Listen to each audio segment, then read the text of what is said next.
साध संगत जी जगत गुरुदास जी महाराज ने 1433 का साल था और माघ की पूर्णिमा की रात जब जगत गुरुदास जी महाराज ने काशी में माडुर नगरी के अंदर माता कर्मा पिता राहु के घर में जन्म लिया। उस टाइम पर संसार में बहुत अत्याचार हो रहे थे, अंधकार बहुत था, शूद्र लोगों के साथ बहुत बुरा अत्याचार होता था। बस्ती में नहीं रहने देते थे, रास्ते पर नहीं चलने देते थे, मंदिर में नहीं जाने देते थे। और यहाँ तक हुआ कि बाबा साहब के टाइम पर, डॉक्टर भीमराव अम्बेडकर के टाइम पर तो पानी तक पीने का भी इतनी बुरी दशा शूद्र समाज की हो रही। तो गुरुदास महाराज ने सबका जो घमंड था वो तोड़ा और तोड़ करके घमंड उन लोगों को नाम की दीक्षा दी और फिर उनका जीवन सफल किया। इनके वो लोग गुरुदास महाराज के शिष्य बने और शिष्य बन करके वो फिर अपना जीवन सफल किया उन्होंने। सदना जय एक साई हुए जो हर रोज जीवों को मारते थे और अपना गुजारा करते थे। शिकारी होया देव ने नाम का शिकारी होया, उसको भी नाम की शिक्षा दे करके अपने साथ जोड़ा, उसके जीवन सफल किया और उसने भी नाम उसका भी आज इतिहास के पन्नों में छपा हुआ है। साथ देव ने शिकारी का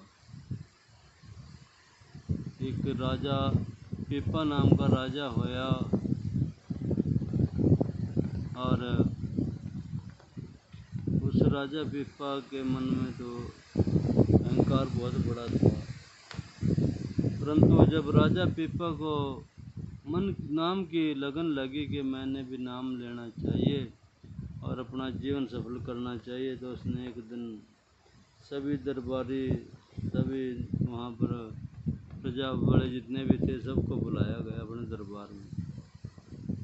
तो कहने लगे कि भाई कोई ऐसा महापुरुष हो बताओ जो मेरे को नाम की दीक्षा दे सके। राजा पीपा कह रहा कि कोई ऐसा महापुरुष बताओ कि जो मेरे को नाम की दीक्षा दे करके मैं उस पर से अपना जीवन सफल कर लूँ। तो दरबारी सभी थे, कहने लगे कि महाराज है तो पर वो जात से शूद्र है, काम उसका चमड़े का है, जूतियों का काम है, तो वो है। और वो कौन है जी? कहा वो रविदास है, माडुर नगरी में रहते हैं, सिरकुअरदपुर में। तो अच्छा, तो राजा काशी का राजा होया, चित्तौड़ का न चित्तौड़ वहाँ पर काशी में राजा पीपा आया था।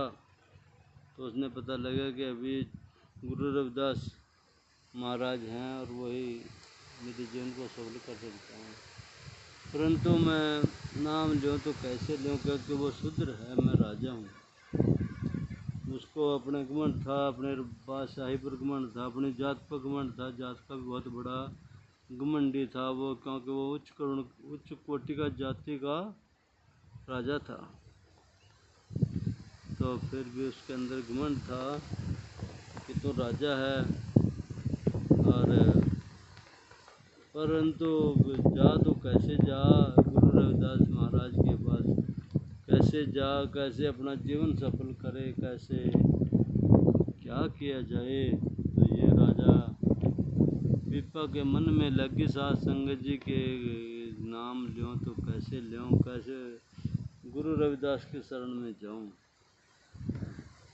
एक दिनों की बात है, वो गंगा के घाट किनारे पर, गंगा घाट पर मेला है, गंगा जी का मेला वहाँ पर गंगा घाट पे लग रहा।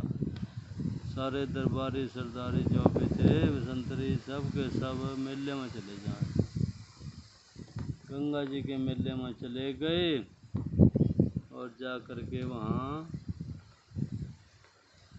राजा ने देखा कि आज मौका है बड़ी, आज और कोई नहीं है, आज तय गुरु रविदास महाराज की शरण में चल, शायद तेरा जीवन सफल हो जाए।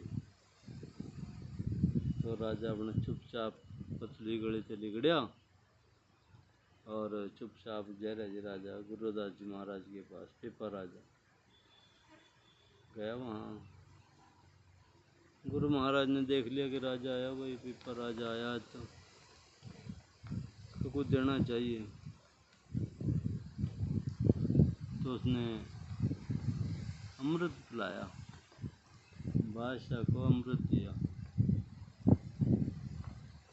और अमृत कहाँ था, वो कुंडी में इसके अमृत हुआ था, जिसमें जो ત્યાં भी हुआ था वो उसी में अमृत था, उसी में गंगा विराजमान थी, में सब कुछ था उसके पास। तो क्योंकि मन चंगा कटौती में गंगा, उसके तो कटौती में गंगा थी और वहीं जो उसका मन चंगा था। तो बस सत्संग जी उसने राजा को जल्दी आके ले और बादशाह अमृत जल्दी।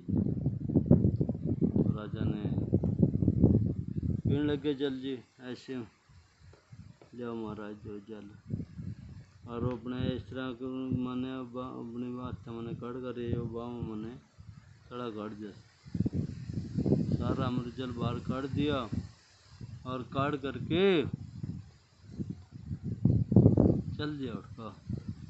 अच्छा महाराज मैं चलूँ, मन में क्या रहा कि ला भाई आज तो रविदास मेरे को भी शुद्र बना देंगे, चमार बना देंगे, कि मेरे को चमड़े का पानी पिला दिया, पिलाने लग रहा था, बच गया मैं तो। इनके अपने आप ने कह रहे कि मैं तो बच गया जी, नहीं आज गुरु रविदास तो मेरे को चमड़े का पानी देकर मेरे को नीच कर दूँगा, ये छोटा कर दूँगा। तो साथ संगत जी क्या हुआ, क्या होता है आगे। राजा पिप्पा ने अपनी पोशाक तार ली, दो बिबला लिया कि भाई ये कपड़े धो कर लिया, मेरे कपड़े बाहों पर दाग लग रहा, ये दाग तार लीजिए मेरा, कपड़े धो लिया। तो बिबा कपड़े ज़्यादा थे, वहाँ घर गया तो अपनी लड़की थी, लड़की से कहा कि बेटी ये बादशाह की पोशाक है, इसको धो दे और साफ़ हो जाएगी, ये लेकर जाना। तो वो पोशाक दो ही लड़की ने, पर दाग नहीं उतर कर दिए। यहाँ पोशाक तो देती पर दाग नहीं उतरे, दाग जो है उसने मुंह से चूस लिए अपने। लड़की छोटी थी, नादान थी, और उसने अपने वो जो मुँह दाग थे तो सारे चूस कर तार करके, और जो दाग वाला पानी था वो अंदर घुट, जब अंदर घुटे तो उन्हें 3 लोक का ज्ञान है गया। साथ संगत जी 3 लोक का त्रिलोकी का ज्ञान धोबी की लड़की ने है गया। धोबी की लड़की रे परे की बातें लगी कारण अच्छी बातें बता रही है, वहाँ नहीं हो रहा, वहाँ ये हो रहा, यह बात है, ये सारी बातें बता दी जा रही है। तो आखिर में साथ संग जी राजा पिप्पा को पता लग गया कि धोबी की लड़की है और वो सच्ची बातें बता रही है, उसको गुरु बना ले, उसको गुरु बना ले और बना का गुरु अपने जीवन सफल कर ले। तो राजा पिप्पा धोबी की लड़की पर गया, लड़की अपना बैठी पिछा करने बातें कर रही, सारी ब्रह्म ज्ञान की बातें चल रही थी। तो धोबी की लड़की ने जब देखा बादशाह, तो देखा राजा पिप्पा रहे चले, खड़ी हो गई हाथ जोड़ के राजा के आगे धोबी की लड़की खड़ी हो गई। आओ बादशाह, राजा पीपा कहने लगे, बेटी मैं तेरे पास एक राजा बन कर नहीं आया आज, मैं तो एक भिखारी बन के आ रहा हूँ, भीख मांगने के लिए आ रहा हूँ। नाम की भीख दे दे मेरे को भी, ब्रह्म ज्ञान की भीख दे दे मेरे को भी, मैं तो एक भिखारी बन के तेरे द्वारे पर आया हूँ। तो वो लड़की कहने लगी, महाराज मेरे को कुछ नहीं है, मैंने जो कुछ मिला आपकी दया से मिला है, आपके कपड़े से मिला है, आपके लिबास पे था, निशान थे आपके लिबास के ऊपर, वो मैंने साफ करे थे, उससे मेरे को ज्ञान है गया। अब मेरे लिबास पे कौन से? कहा जी आपके जो सूट कपड़े आए थे उनके बाहों पर दाग से लगे, बस उसके चूसने से मैंने ये ज्ञान होया, और मेरे को कुछ नहीं है। तो राजा पीपा कहो तेरी के में इतना बड़ा वाक्य में गुरु रविदास ही गुरु रविदास हुए हैं। वाक्य में उन्हें कुछ दिया था तेरे को, पता है जात का घमंड करके और उसको सारी को कह गया, देर नहीं करी कर अपने दरबार में गया, जाकर रानियाँ ली, अपने आप चलिया बने पैरों, सिर से सर फुल्ला, जय का गुरु रविदास महाराज की शरण में गिर गया कि महाराज मेरे को बख्शो, बख्शो मेरे को, आपने जो अमृत जल मेरे को दिया था वो मैं खो दिया मैंने। तो गुरुदास महाराज कहने लगे कि भाई राज बादशाह तेरे अंदर घमंड था, तेने तब खोया वो, अब तो तूने नाम जपना पड़ेगा, नाम जप करके अपने जीवन को सफल करना पड़ेगा। तो साध संगत जी वहाँ से जो है फिर राजा पीपा ने नाम लिया, नाम ले करके जीवन सफल किया है। तो साध संगत जी आज तक जिस जीव ने, आज इतिहास के पन्ने में दर्ज है नाम कि गुरुदास महाराज का नाम के पास से नाम किन किन जीवों ने लिया, जाली, रानी कमाली, सदना कसाई, पीपा, सिकंदर लोधी, और यहाँ तक है कि कुरालगढ़ का राजा बैन सिंह, और साथ संग जी मुल्तान शहर के राजा की घरवाली रानी बानवती, और अपने आप घमंडी जौन सा बहुत बड़ा घमंडी था, कौन?